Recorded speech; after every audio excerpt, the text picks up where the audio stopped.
And I found Andrew from the NGA, just have a bit of a chat on how the show's going and what you've made of it so far. So, Andrew, here we are. How have you found Fit Show 2023 so far? It's been really eye-opening. This is my first time at this show. I've been quite familiar with it for many years, but this is my first time actually being in the building, and so I didn't have any preemptive expectations, so a lot of it's been a surprise, but also just general eye-opening in general. You mentioned surprise there. What surprised you most about your experience here so far, whether it's the exhibitors or the visitors or the types of conversations that people are having? I'd say the good cross-section of international companies all huddled in one building is nice. I think it goes to show just the general appetite for supply chain diversification is here and present and more prevalent than ever.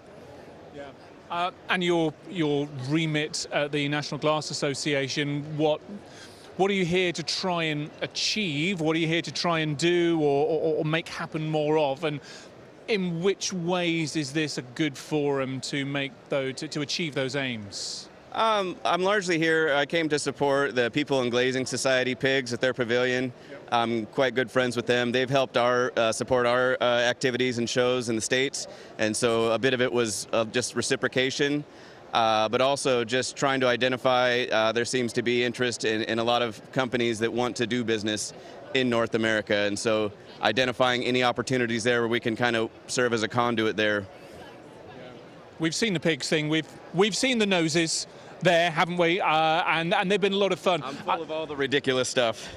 And there's nothing wrong with that. And on a serious point about the ridiculous stuff, one of the bits of feedback that I pick up on year in, year out is about the good humor, about the camaraderie, about, yes, it's about business being here, it's a B2B event and all of that sort of stuff, and this is people's livelihoods, but actually it's about those personal connections. It's actually about having a laugh, having a giggle, being able to engage with one another in a way that Teams or Zoom or these online communication platforms that we've become so familiar with over the last 3 years, that they can't achieve.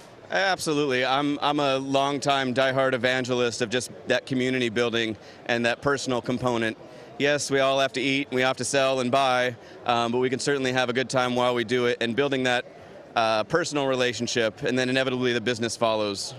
Yeah, I quite agree. Final word from you, Andrew. For anyone who is watching here today who, maybe they've never been to Fit before, this is your first time here at the event itself. What would you say to them to, maybe give them a heads up as to what they might expect were they to come along in the next event in 18 months' time?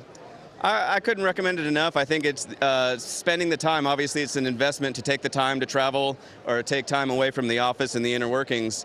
But that, again, back to the supply chain, people need a plan A, B, and C in terms of finding products. And here you're going to find a lot of different vendors and companies that can kind of fill those gaps. Indeed. Listen, Andrew, pleasure to talk to you. Thank you so much for joining us today. Take care.